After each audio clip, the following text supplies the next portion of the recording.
Hello, my babies. Gammy is going to read another Beatrix Potter book called The Tale of Jemima Puddle. What a funny sight it is to see a brood of ducklings with a hen. Listen to the story of Jemima Puddle Duck, who was annoyed because the farmer's wife would not let her hatch her own eggs. And chicken and chicks and ducks. And there's the farmer's wife. Her sister-in-law, Mrs. Rebecca Puddle Duck, was perfectly willing to leave the hatching to someone else. I have not the patience to sit on a nest for 28 days. And no more have you, Jemima. You would let them go cold. You know you would. I wish to hatch my own eggs. I will hatch them all by myself, quacked Jemima Puddle Duck. There's some chickens, cows, and the ducks. She tried to hide her eggs, but they were always found and carried off. Jemima Puddle Duck became quite desperate. She determined to make a nest right away from the farm. She set off on a fine spring afternoon along the cart road that leads over the hill. She was wearing a shawl and a poke bonnet. There she goes on her walk. When she reached the top of the hill, she saw a wood in the distance. She thought that it looked like a safe, quiet spot. Jemima Puddle Duck was not much in the habit of flying. She ran downhill for a few yards, flapping her shawl, and then she jumped off into the air. She flew beautifully when she got a good head start. She skimmed along over the treetops until she saw an open place in the middle of the wood, where the trees and the brushwood had been cleared. She's flying. Jemima alighted rather heavily and began to waddle about in search of a convenient dry nesting place. She rather fancied a tree stump among some tall foxgloves. But, seated upon the stump, she was startled to find an elegantly dressed gentleman reading a newspaper. He had black prick ears and sandy-colored whiskers.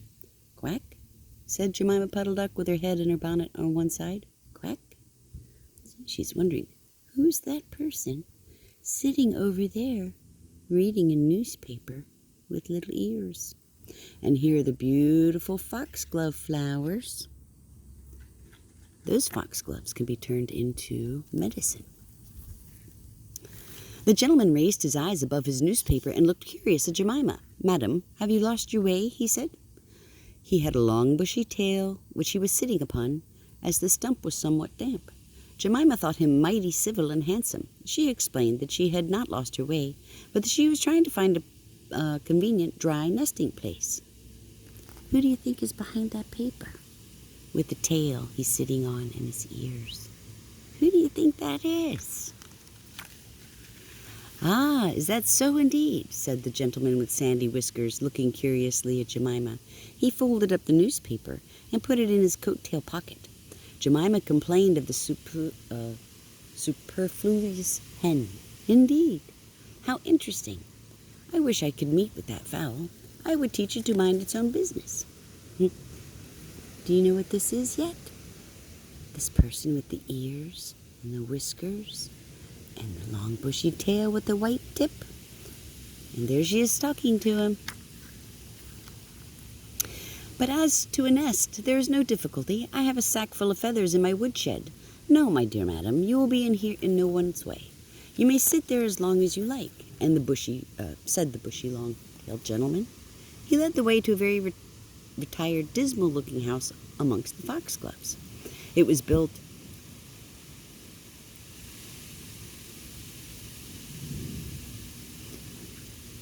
of straw thatching and turf, and there were 2 broken pails, one on top of another by way of a chimney. See the foxglove flowers? And here's this shed built of straw. And who's that walking in there? And there's Aunt Jemima Puddle Duck. "This is my summer residence. You would not find my earth or my winter house so convenient," said the hospitable gentleman. There was a tumble-down shed at the back of the house made of old soap boxes. The gentleman opened the door and showed Jemima in.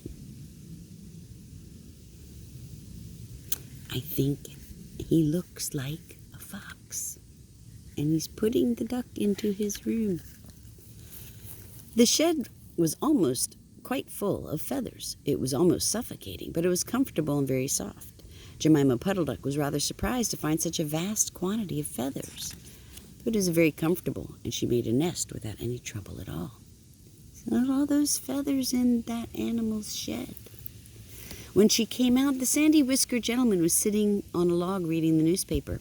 At least he had it spread out, but he was looking over the top of it. He was so polite, he seemed almost sorry to let Jemima go home for the night. He promised to take great care of her nest until she came back again the next day. He said he loved eggs and ducklings, and he should be proud to see a fine nestful in his woodshed. Jemima Puddle Duck came every afternoon. She laid 9 eggs in the nest. They were greeny white and very large. The foxy gentleman admired them immensely. He used to turn them over and count them when Jemima was not there. At last Jemima told him that she intended to begin to sit the next day. "I will bring a bag of corn with me so that I need never leave my nest until the eggs are hatched." "They might catch cold," said the conscientious Jemima. "Madam, I beg you not to trouble yourself with the bag. I will provide oats. But before you commence your tedious sitting, I intend to give you a treat. Let us have dinner party all to ourselves. May I ask you to bring up some herbs from the farm garden to make a savory omelet, sage and thyme and a mint and 2 onions, and some parsley. I will provide lard for the stuff, lard for the omelet," said the hospitable gentleman with sandy whiskers. So he's asking her for dinner. Jemima Puddle Duck was a simpleton. Not even to mention the sage and onions made her suspicious.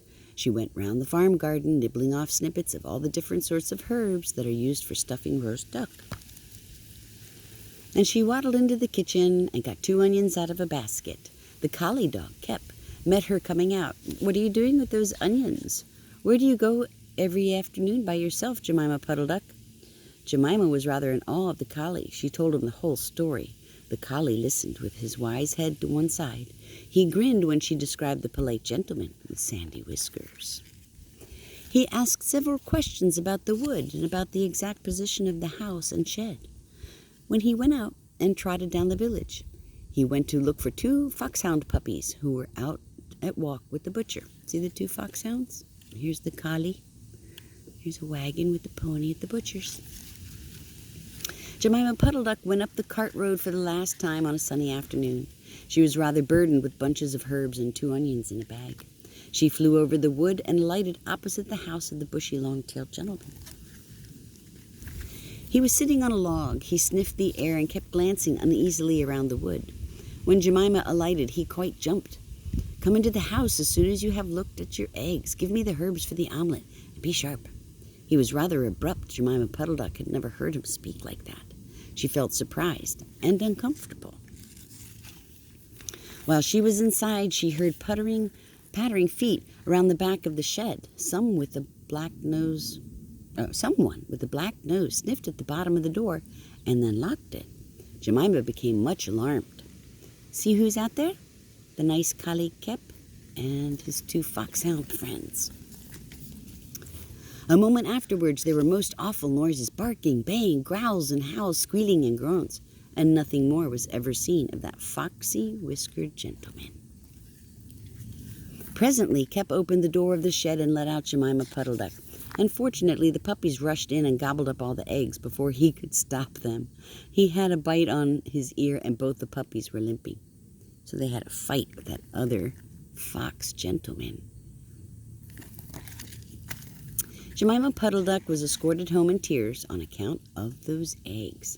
So Jemima seemed sad about the eggs because the big dogs ate them. She laid some more in June, and she was permitted to keep them herself, but only 4 of them hatched. Jemima Puddle Duck said that it was because of her nerves, but she had always been a bad sitter. See the little 4 baby? That little Jemima Puddle Duck finally has 4 little hatchling babies. The end. I love you, babies. Gammy misses you. Love and kisses. Mwah.